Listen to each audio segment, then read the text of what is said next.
देशात petrol, diesel तसंच स्वयंपाकाच्या गॅसचा पुरेसा साठा उपलब्ध असून देशातले तेलशुद्धीकरण कारखाने पूर्ण क्षमतेने काम करत आहेत. त्यामुळे नागरिकांनी अफवांवर विश्वास ठेवू नये, घाबरून जाऊन सिलेंडर बुकिंग करू नये, याचा केंद्रीय पेट्रोलियम मंत्रालयाच्या संयुक्त सचिव सुजाता शर्मा यांनी पुनरुच्चार केला.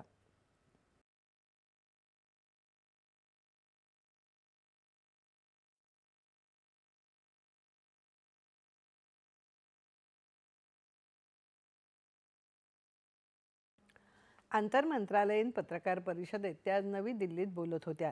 काही राज्यांमध्ये व्यावसायिक वापराच्या LPGची वितरणाच्या नोंदणीला सुरुवात झाल्याचंही त्यांनी सांगितलं. LPG बुकिंगसाठी ऑनलाईन पद्धतीला प्राधान्य देण्यात आलं असून सुमारे 90% बुकिंग ऑनलाईन काळाबाजार रोखण्यासाठी सर्व उपाययोजना केल्या जात आहेत. देशभरातल्या 1100 LPG वितरकांवर अचानक धाडी घालून तपास करण्यात आला, अशी माहिती त्यांनी दिली.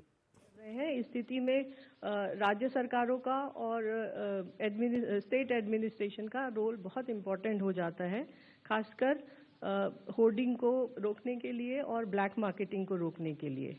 इस संदर्भ में मैं बताना चाहूँगी कि राज्य सरकारों के लेवल पर कई सारी मीटिंग्स हो रही हैं और लगभग सभी स्टेट्स के अंदर कंट्रोल रूम्स सिचुएशन को मॉनिटर करने के लिए एस्टैब्लिश किए जा चुके हैं।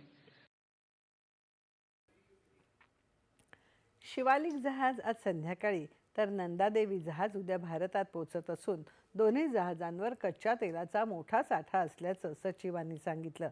आखाती क्षेत्रातून 286 भारतीय खलाशांना आतापर्यंत सुरक्षित बाहेर काढण्यात आलं आहे. अजूनही फारस खाडी क्षेत्रात 22 भारतीय जहाजं आणि 611 खलाशी सुरक्षित असल्याचं त्या म्हणाल्या. आतापर्यंत इराणहून 550 जहाजं आर्मेनिया मार्गे भारतात आली, अशी माहिती त्यांनी दिली. तेहरान इथल्या भारतीय दूतावास इथल्या भारतीयांना 24 तास मदत करण्यासाठी तत्पर आहे. तसंच विविध मंत्रालयांकडून परिस्थितीवर बारीक नजर ठेवल्याचंही त्यांनी स्पष्ट केलं.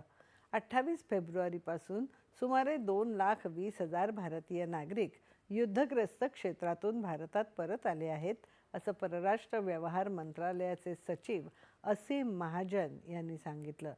कुवेतचं हवाई क्षेत्र बंद असलं तरी विमानं ओमानहून भारतात येत आहेत, असं त्यांनी स्पष्ट केलं.